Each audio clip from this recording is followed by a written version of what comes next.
রক্তের উপর দিয়ে ভেসে এসে আজকে আমরা স্বাধীনতা সুনিশ পোশাক গ্রহণ করছি, তাদের চিকিৎসায় কোনো আজ পর্যন্ত এইভাবে অবহেলা চলছে। আমাদের বোনেরা যারা আমাদের জন্য আত্মত্যাগ স্বীকার করেছে, তাদের সুচিকিৎসা কেন আজ পর্যন্ত নিশ্চিত হলো না? তারা কেন আজও সুচিকিৎসা পাচ্ছে না? তাদের চিকিৎসা কেন আজও অবহেলা হচ্ছে?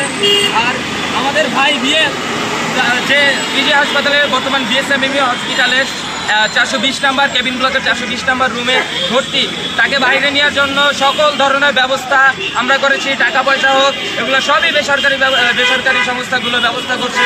তার ভিসাটা কি রাষ্ট্র কোনোভাবে ইস্যু করে দিতে পারছে না? কেন এখনও দেরি হচ্ছে?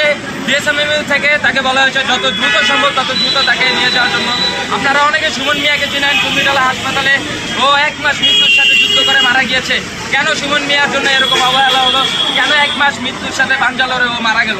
আমাদের যারা আন্দোলনে বৈষম্য বিরোধী ছাত্র আন্দোলনে আহত ভাই বোনেরা আছেন, মা বাবারা আছেন, মুরব্বীগণরা আছেন, তাদের সুচিকিৎসায় কেন সুনজর দেওয়া হচ্ছে না?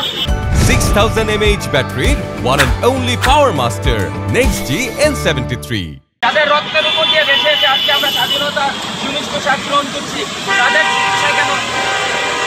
তাদের চিকিৎসায় কেন আজ পর্যন্ত এইভাবে অবহেলা চলছে? তাদের সুচিকিৎসা কেন আজ পর্যন্ত নিশ্চিত হচ্ছে না? যারা আজকে হসপিটালের বিছানায় মৃত্যু যন্ত্রণায় যুগে যুগে কাতরাচ্ছে, তাদের সুচিকিৎসা কেন নিশ্চিত হচ্ছে না?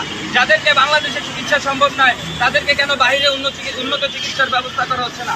যাদের চিকিৎসা সরকারি হসপিটালগুলোতে 1-to-1 মনিটরিংয়ে রেখে সম্ভব নয়, তাদেরকে কেন বেসরকারি হাসপাতালে ইন্ডিভিজুয়াল সেলে 1-to-1 মনিটরিংয়ে রেখে তাদের চিকিৎসা সুনিশ্চিত করা হচ্ছে না?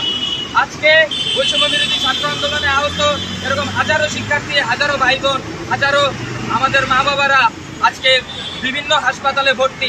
তাদের অভিযোগ করার মতো কেন একটি ইন্ডিভিজুয়াল সেল করা হচ্ছে না? তাদের ক্ষেত্রে তাদের উপরে কেন আমাদের সুদৃষ্টি আমাদের পড়ছে না?